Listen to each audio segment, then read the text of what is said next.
नमस्ते दोस्तों, मैं ईश्वर ज्योति आज की बात में आप सबका स्वागत करती हूँ। आइए आज की बात कर लेते हैं। आज बड़ा ही शुभ दिन है, मंगलवार का दिन है। मंगलवार के दिन हनुमान जी की पूजा आराधना करें, हनुमान मंदिर जाएं, उनको चोला चढ़ाएं। और आज कुछ विशेष की बात मैं आपको बताऊंगी। पहले वास्तु की बात कर लेते हैं, फिर आज के खास उपाय और फिर कृष्ण कथा में थोड़ी ज्ञान की बातें। आइए वास्तु से शुरू करते हैं। दक्षिण पूर्व की बात हो रही थी। दक्षिण पूर्व में काला रंग करना चाहिए कि नहीं करना चाहिए। काला रंग का तत्व पानी है और पानी लकड़ी का पोषण करता है, तो दक्षिण पूर्व में थोड़ा काला रंग कराना चाहिए। दक्षिण पूर्व से जुड़े तत्वों को मदद मिलती है। व्यापार अगर रुक गया हो, नहीं चल रहा हो, प्रॉब्लम आ रहे हो या बड़ी बेटी का कुछ परेशानियां आ रही हो तो वो सब खत्म हो जाएंगी। तो दक्षिण पूर्व के निचले हिस्से में नीचे काला रंग थोड़ा सा करवा दें। तो ये थी वास्तु की बात। आज सप्तमी तिथि है।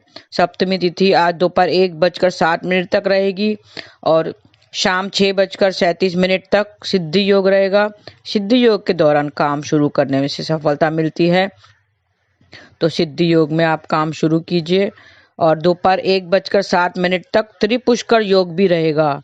त्रिपुष्कर योग एक अच्छा योग है। इस योग में बहुमूल्य वस्तुओं की खरीदारी करनी शुभ होती है।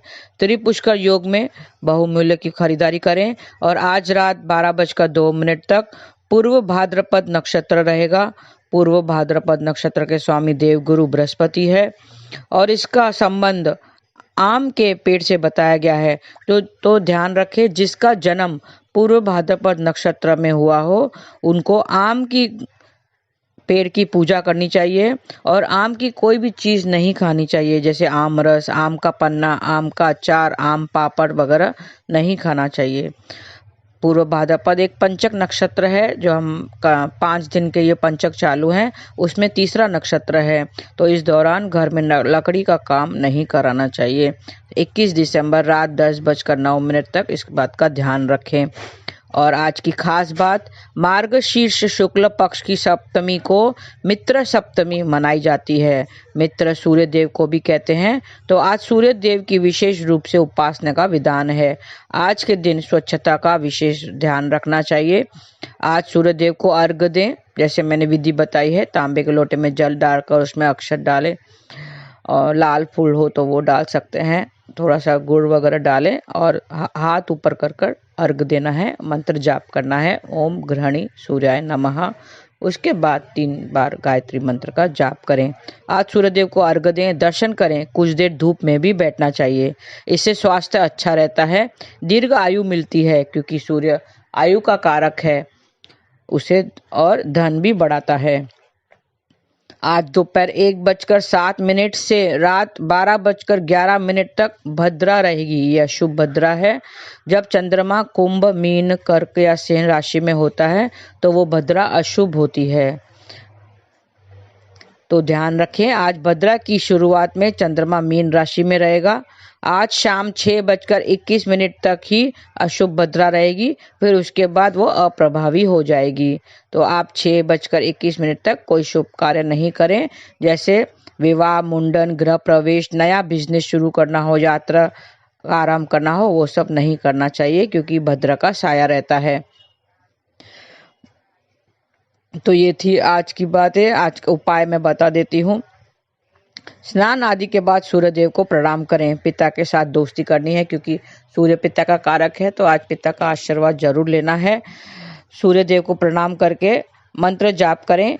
ओम ह्रीं ग्रीं गृहणी सूर्य आदित्याय श्रीं, ऐसा जाप करना है। मैं रिपीट करती हूँ, ओम ह्रीं गृहणी सूर्य आदित्याय श्रीं, ऐसा आपको जाप करना है। जल में चावल, लाल पुष्प डालकर सूर्यदेव को चढ़ाएं। और सूर्यदेव का बीज मंत्र भी जाप कर सकते हैं। ओम राम ह्रीम रौम सह सूर्याय नमः। ओम राम ह्रीम रौम सह सूर्याय नमः। ऐसा करेंगे तो तरक्की आपको मिलेगी। आज के दिन सूर्यदेव को नमस्कार करके पानी पीकर बाहर जाएं तो काम में सफलता जरूर मिलेगी। संभव हो तो थोड़ा सा मीठा खाकर जाएं, जैसे गुड़ वगैरह मुंह में रख के आप बाहर निकलें तो काम में सफलता मिलेगी। आज आप उसके हनुमान जी के मंदिर जाइए, हनुमान जी के चरणों से सिंदूर लेकर पत्तों पे लगाएं। आप पीपल के पत्ते लेने हैं और उसको लगाएं। हनुमान जी के चरणों से सिंदूर पत्तों पर लगाएं। पत्तों पर तिलक लगाते समय अपनी इच्छा दोहराएं। हनुमान जी के मंदिर में लाल रंग का चोला भी चढ़ाना है तो आपको भूमि भवन का लाभ भी मिलेगा। तो इस तरह से हनुमान जी की पूजा आराधना करें। और हो तो गुड़ का दान करना है, गुड़ मंदिर में दान करना चाहिए तो सारी परेशानियां दूर हो जाएगी। लाल रंग के कपड़े में मसूर की दाल बांधें और नाई या दर्जी को आप गिफ्ट कर सकते हैं। और नाई या दर्जी को आप चॉकलेट भी गिफ्ट करना चाहिए तो आपके मंगल कार्यों में कोई परेशानियां नहीं आएगी। मसूर की दाल आप मंदिर में भी दान कर सकते हैं। मंदिर में शहद की शीशी भी दान करनी चाहिए तो काम में आपके निखार आएगा। और मंगल का मंत्र जाप करना है, ओम क्राम क्रीम क्रौम सह भौमाय नमः। रिपीट करती हूँ, ओम क्राम क्रीम क्रौम सह भौमाय नमः। ये मंगल का मंत्र है तो ऐसे आप जाप करेंगे। आज मंगलवार है तो उसमें काम में आपको सारे सफलता मिलेगी। आज हनुमान मंदिर में जाएं और भगवान के सामने चमेली के तेल का दीपक जलाएं तो मन में शांति मिलेगी। तो ये छोटे से उपाय आप करेंगे। और आज सप्तमी तिथि में खजूर का फल नहीं खाना चाहिए, खजूर खाने से बचें, इससे बुरे परिणाम मिलते हैं। तो ये खाने के एक एक आइटम ऐसा होता है जो तिथि के अनुसार निषेध होता है खाना, तो वो आप खाने से बचें। और हल्दी का तिलक लगा के बाहर निकलें तो आपके कार्य सब सफल हो जाएंगे। तो ये थी आज की बातें। अब कृष्ण कथा की ओर चलते हैं। हम हमेशा कहते रहते हैं कि नाम जाप करना चाहिए। हमारा मन रूपी दर्पण में मैल जमी हुई है। जैसे दर्पण पे मैल जमी रहती है तो कुछ दिखाई नहीं देता है, तो उसी तरह हमारे मन में भी विकारों की मैल जमी हुई है जिसे हमें दूर करना है। हमारे मन में पाप करने की वृत्ति हो गई है, बढ़ती जा रही है, जो हम पाप करते रहते हैं। अगर हम इस वृत्ति को खत्म कर देंगे तो पाप होगा ही नहीं। हाँ, अगर पाप की वृत्ति, जो पाप करने की वृत्ति है, उसको ही हम खत्म कर देंगे तो पाप नहीं होगा। जैसे जल, एक नल में से पानी बह रहा है, टपक रहा है, वो खराब हो गया है तो आपने देखा होगा बंद करने के बाद भी पानी टपकता रहता है। तो हम क्या करते हैं, नीचे मग रख देते हैं, बाल्टी रख देते हैं, लेकिन ये उसका उपाय नहीं है। क्या वो नीचे बाल्टी रखने से वो टपकना बंद हो जाता है? नहीं, पानी तो फिर भी वो टपकता रहता है। हमें क्या करना है, हम उसकी मरम्मत कराना पड़ता है, उसको प्लम्बर को बुलाना पड़ेगा और उसकी रिपेयरिंग होगी। प्लम्बर आके रिपेयर करेगा और जहाँ से पानी टपक रहा है वो रास्ता ही बंद कर देगा, फिर पानी नहीं टपकेगा। क्योंकि वो रास्ता ही बंद हो गया तो पानी फिर नहीं टपकेगा। इसी तरह जब हम पाप की वृत्ति को ही खत्म कर देंगे, जहाँ से पाप हो रहा है उस वृत्ति को ही खत्म कर देंगे, वो रास्ते को ही बंद कर देंगे, तो पाप होगा ही नहीं। धीरे धीरे वो कम होते जाएगा और अंत में खत्म हो जाएगा, फिर हमें पाप ही नहीं होगा। और पाप को वैसे खत्म करेंगे, पाप को कैसे खत्म करेंगे, पाप की वृत्ति को कैसे खत्म करना है? भगवान नाम से, भगवान कथा से खत्म होगा। सत्संग से जुड़ने से पहले और सत्संग के जुड़ने के बाद आपने देखा होगा, आप में भी बदलाव आया होगा।